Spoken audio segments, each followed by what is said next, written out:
Dans ce tutoriel, nous vous proposons une recette de pain plat. La plupart des pains plats ont des bases techniques communes. Dans les pains plats, nous pouvons citer par exemple les naans indiens, le pain lavash arménien ou le pain curaçao en Sardaigne.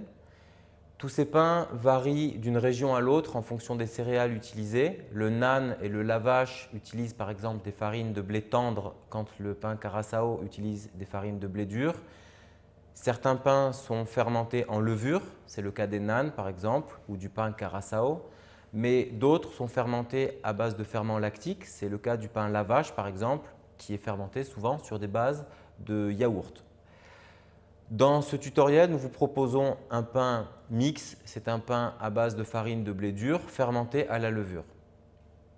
Tous ces pains ont en commun d'avoir au final une épaisseur de pâte très fine et une cuisson extrêmement rapide, ce qui va permettre d'obtenir une coalescence extraordinaire et un gonflement du pain à la cuisson.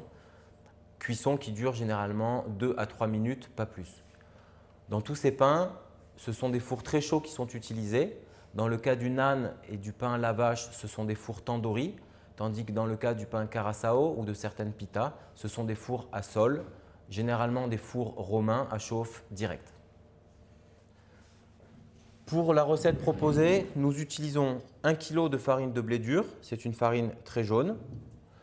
Nous mélangeons le sel en début de pétrissage, 20 g de sel.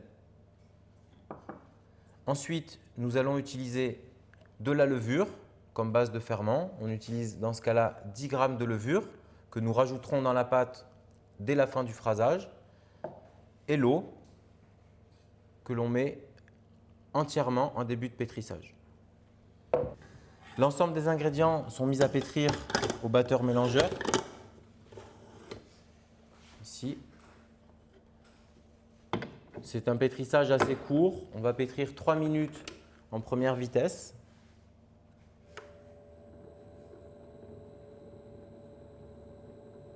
Puis 8 minutes en seconde vitesse, afin de gagner en extensibilité. On peut incorporer la levure dans la pâte.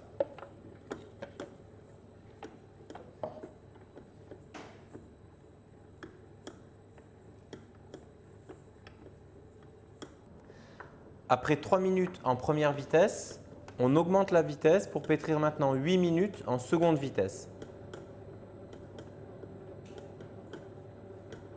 Ce pétrissage en seconde vitesse va permettre de gagner un petit peu en extensibilité. Maintenant que le pétrissage est terminé, on va sortir le crochet de la cuve, ici, et décuver la pâte.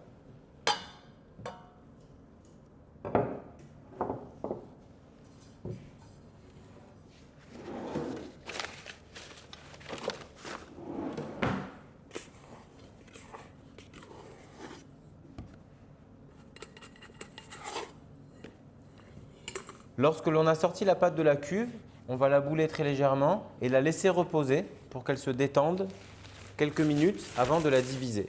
Donc on peut la laisser sous un film plastique pour qu'elle ne croûte pas et on va la laisser reposer pendant 5 à 10 minutes avant de la couper en pâtons de 50 à 150 grammes selon la taille du pain plat que l'on souhaite obtenir. Après 10 minutes de repos, on va diviser la pâte en pâtons d'une centaine de grammes.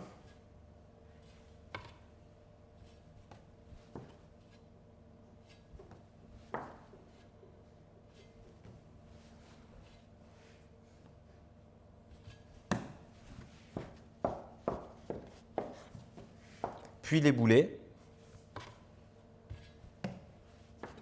Et après une trentaine de minutes à température ambiante, on les mettra au froid jusqu'à demain.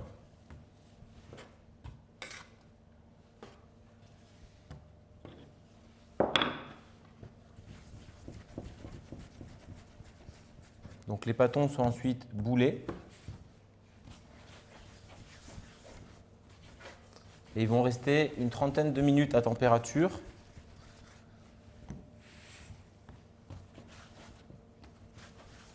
avant de partir en froid.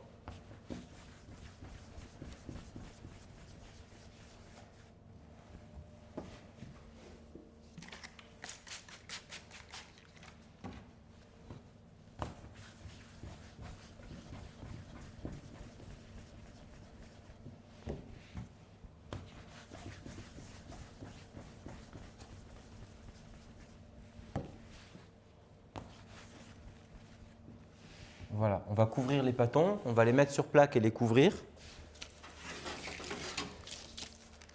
Donc ici, on peut mettre les pâtons sur plaque.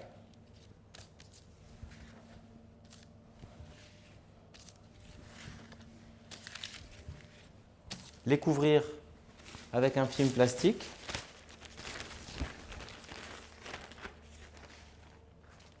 Ici. Et dans 30 minutes, on les mettra au frigo pour une dizaine d'heures pour qu'une fermentation se fasse lentement, donc en froid. Et ensuite, demain, on étalera ces pâtons froids avant de leur faire une cuisson très chaude. Après 12 heures de fermentation au frigo, nous reprenons donc les pâtons qui ont fermenté et nous allons les étaler en faisant très attention à ce que les pâtons n'accrochent pas sur la table. Donc on travaille avec pas mal de farine et on va étaler le pâton dans une forme ronde pour les nanes ou pour les pains carasao ou en long pour les pains lavache, donc selon la tradition.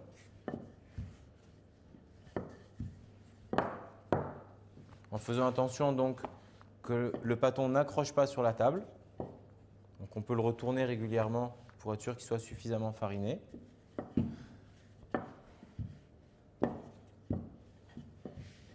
C'est important de ne pas faire de plis, de ne pas déchirer le pâton si on veut que la cuisson se passe comme il faut. Donc on obtient ici un pâton relativement rond, très fin. Voilà. On peut contrôler la rondeur avec les mains. On peut éventuellement l'affiner encore légèrement.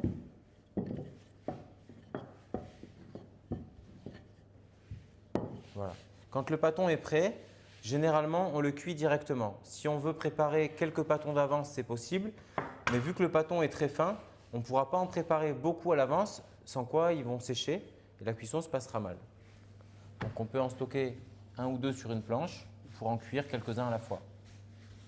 Traditionnellement, c'est un travail qui se fait à plusieurs. Une personne étale et une autre personne assure les cuissons. Ce sont d'ailleurs généralement les femmes qui font ce travail-là en Sardaigne ou en Arménie.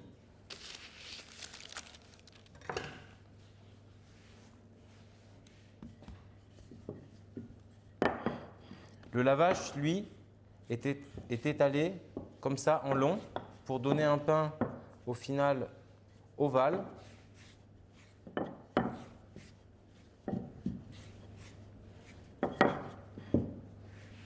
Voilà, donc le pain lavache a une forme plutôt de ce type-là.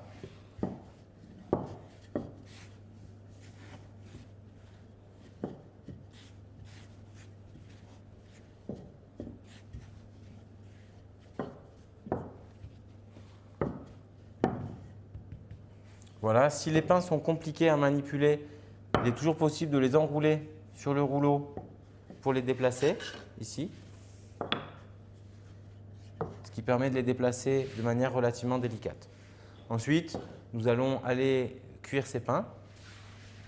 Donc à four très chaud, nous utiliserons ici un four à sol chauffé à 270 degrés pour avoir une cuisson extrêmement rapide. Donc voilà, les pains sont déposés sur le tapis et vont être cuits à sol très chaude.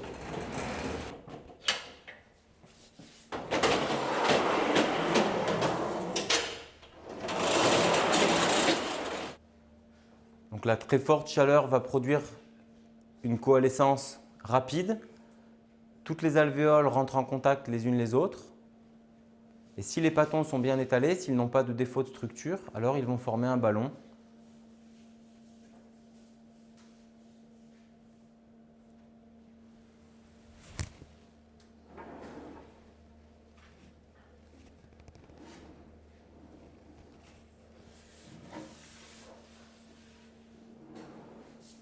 Alors dans le cas des pains lavache et des pains carasao, la cuisson est arrêtée très tôt pour que le pain reste souple, pour pouvoir le rouler dans le cas des pains lavache. Donc on pourrait arrêter la cuisson à ce stade, ici. Donc on a un pain très blanc, on peut le retourner très légèrement, il n'a pas pris de couleur de l'autre côté. Voilà. Ici dans le cas du pain lavache aussi, pour avoir des pains très clairs, encore un petit peu souples.